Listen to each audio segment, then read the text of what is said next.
Halo pemirsa Mangir TV, cerita mengenai preman dan mafia legendaris di Indonesia tak kalah dengan luar negeri.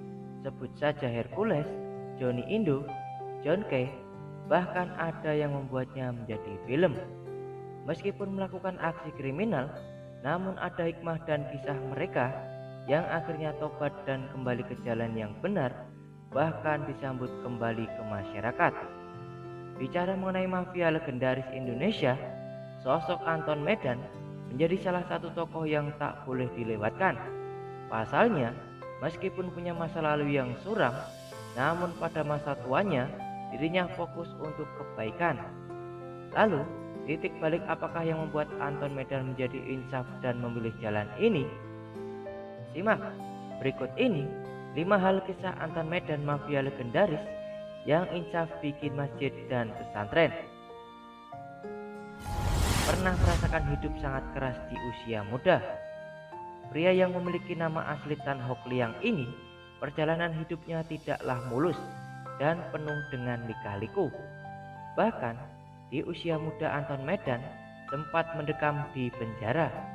Ceritanya dimulai ketika Anton Medan yang masih berusia belasan tahun harus menjadi tulang punggung keluarga. Akhirnya dia bekerja menjadi calo terminal di Medan. Namun semua tak berjalan dengan mulus karena dirinya terlibat beberapa kali perkelahian dengan sopir bus di terminal. Hingga pada salah satu perkelahiannya, dirinya membuat sopir bus tewas dan akhirnya Anton Medan harus mendekam di jeruji besi untuk pertama kalinya, yakni dengan hukuman 4 tahun penjara. Namun, nahasnya nasibnya setelah kembali dari jeruji besi, Anton Medan malah ditolak oleh keluarganya karena sudah menjadi narapidana dan mencemarkan nama keluarganya. Pindah ke ibu kota, malah nasib malang yang diterima. Karena semua anggota keluarga di Medan sudah tak mau menerimanya lagi, maka Anton Medan muda akhirnya mencoba peruntungan hijrah di Jakarta. Di sana, dirinya ingin bertemu dengan pamannya. Siapa tahu dapat memberikan pekerjaan dan bisa hidup dengan layak. Meskipun tak memiliki modal sepeser pun, Anton Medan masih nekat untuk pergi ke ibu kota Jakarta. Alhasil, dia seringkali menggelandang selama perjalanan menuju rumah pamannya itu. Namun sayang seribu sayang, harapan yang selama ini dia impikan sirna begitu saja. Hal ini karena sang paman rupanya juga menolak Anton layaknya kerabatnya yang berada di Medan. Akhirnya, Anton pun berjuang sendiri untuk bertahan di ibu kota dengan melawan kerasnya ibu kota, yakni mau melakukan pekerjaan apapun. Mafia dan dunia gelap pun dia lakoni untuk hidup. Dikarenakan tak memiliki modal dan keahlian, maka satu-satunya cara yang terpikirkan oleh Anton Medan untuk bertahan hidup di Jakarta adalah tindak kriminal. Awalnya, Anton Medan mencari uang dengan mencoba menjamret dan merampok. Lama-kelamaan dunia kriminalitas menjadi hal yang akrab bagi dirinya dan mencoba tindak kejahatan lain. Anton Medan juga pernah menjadi bandar narkoba dan judi kelas kakap. Ketika menjadi bandar judi, dirinya dianggap berada di masa jaya-jayanya. Bagaimana tidak, dari banyak kasino dan tempat perjudian yang ia miliki, dia bisa meraup hingga miliaran rupiah setiap harinya. Pada saat itu pula, dia disebut sebagai mafia dan beberapa kali masuk penjara. Berganti-ganti agama hingga akhirnya memeluk Islam. Anton Medan terlahir beragama Buddha, namun semasa hidupnya sempat beberapa kali berganti agama.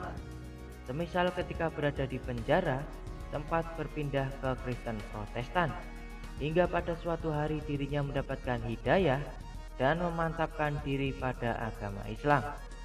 Namun jalannya menjadi seorang muslim itu pun tidaklah mulus. Pasalnya, dengan mengingat masa lalunya yang suram itu, banyak orang-orang yang tidak percaya kalau dirinya benar-benar insaf. Hingga pada suatu saat Kiai Haji Yainuddin MZ yang kondang pada masa itu membimbingnya membaca syahadat. Akhirnya setelah itu dirinya membaktikan sisa hidupnya di jalan Allah Subhanahu wa taala. Bahkan sudah pernah membangun pesantren dan masjid sendiri. Akhir hayat Anton Medan karena stroke. Setiap orang yang bernyawa pasti akan merasakan mati. Begitu pula Anton Medan. Sosok yang juga memiliki nama Ramdan Effendi ini memang dikenal sebagai sosok yang aktif dalam berdakwah. Pada akhir tahun 2020-an, dirinya ternyata sudah tidak aktif berceramah karena menderita sakit. Bahkan, salah satu aktor yaitu Miller Han sempat menjenguk beliau dan menggambarkan pada warganet mengenai kondisinya yang berada di atas kursi roda. Anton sendiri menderita stroke dan diabetes yang lumayan parah. Hingga pada tanggal 15 Maret 2021 lalu, dirinya dikabarkan telah kembali kepada Sang Pencipta. Yang kita bisa ambil hikmah dari kisah ini adalah awal perjalanan hidup Anton Medan memang suram dan penuh kejahatan. Namun, memang yang namanya hidayah bisa datang kepada siapa saja dan kapan saja. Di akhir masa hidupnya, Anton Medan dihabiskan dengan berdakwah dan berbuat kebaikan. Akhir seperti itulah yang memang diharapkan oleh banyak orang. Wallahu alam bishawab.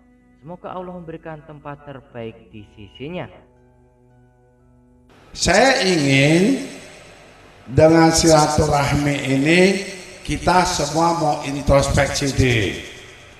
Al-Quran Allah katakan, ya ayyuhalladzina amanu taqwa tandus nasub kota pandikot. Hai manusia beriman dan bertakwa, hendaklah kalian perhatikan apa yang telah kalian kerjakan, apa yang kalian lakukan, agar hari esok lebih baik dari hari ini dan hari ini lebih baik dari kemarin. Toh, sepenggal ayat maknanya dalam banget.